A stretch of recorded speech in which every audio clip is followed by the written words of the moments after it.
नायब वजीर आला भट्टी विक्रमार्का ने आज जिला खम्मम के कमलापुर देहात का दौरा किया। इस दौरान उन्होंने इलाके में रोड शो भी किया। किसानों से मुलाकात करते हुए उनके मसाइल सुने। मकामी कांग्रेस लीडरों और किसानों ने नायब वजीर आला का वालिहाना इस्तकबाल किया।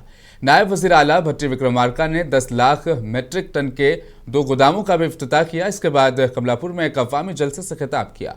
इस दौरान उन्होंने कहा कि बुनाका चुल्ला प्रोजेक्ट पेशरफ्त के लिए साबिक बीआरएस हुकूमत को उन्होंने जिम्मेदार ठहराया। नायब वज़ीर आला ने कहा कि तेलंगाना हुकूमत किसानों के मफाद में काम कर रही है और किसानों के तमाम मसाइल को हल कर लिया जाएगा।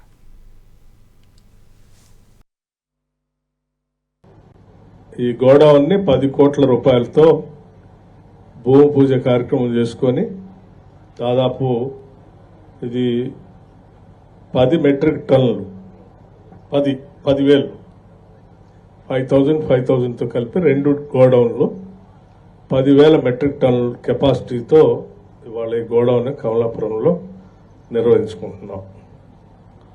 దీనికి సంబంధించి ఇప్పటికీ గతంలో మన ప్రభుత్వం రాకముందు 5,91,500 మెట్రిక్ టన్నుల కెపాసిటీ వరకు ఉంటే మనం వచ్చిన ఈ సంవత్సర కాలంలోనే 10,75,000 మెట్రిక్ టన్నుల కెపాసిటీ పెంచేటట్టుగా గిడ్డంగుల సంస్థ ద్వారా ఈ గోడౌన్స్ అన్ని నిర్మించుకొని ముందుకు పోతా ఉన్నాం।